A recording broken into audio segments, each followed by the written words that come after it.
বন্ধুরা, আজকে আমি বানাবো কাতলা দিয়ে সবজির ঝোল। শীতে বাজারে টাটকা বেগুন, এক্কেবারে কচি কচি সিম, টাটকা কড়াইশুঁটি ও সামান্য আলু দিয়ে কাতলা মাছের পেটি দিয়ে ঝোল বানাবো।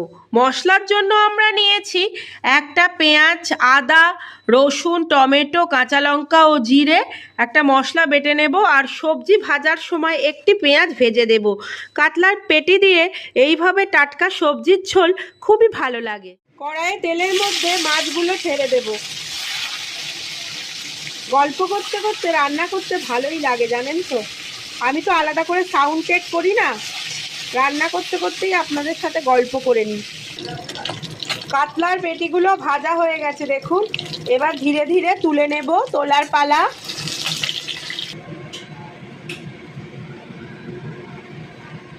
গোটা জিরে ফোড়নে দিলাম, ফোড়নে দিয়ে এবার ভাজা সবজিগুলো আমরা দিয়ে দেব।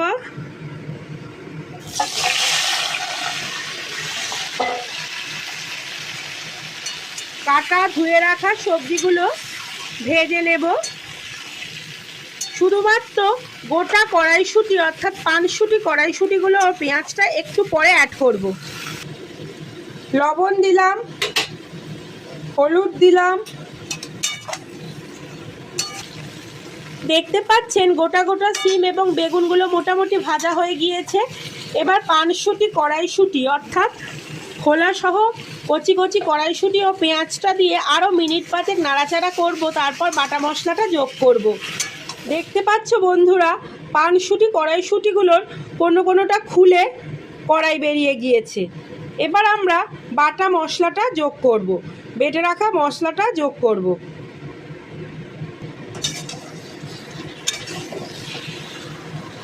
কষাবো সুন্দর করে। এবার জল দিলাম, একটু ঝোলঝোলই হবে। ওপর দিয়ে মাছের পেটিগুলো দিয়ে দেব, দিয়ে ঢেকে দেব।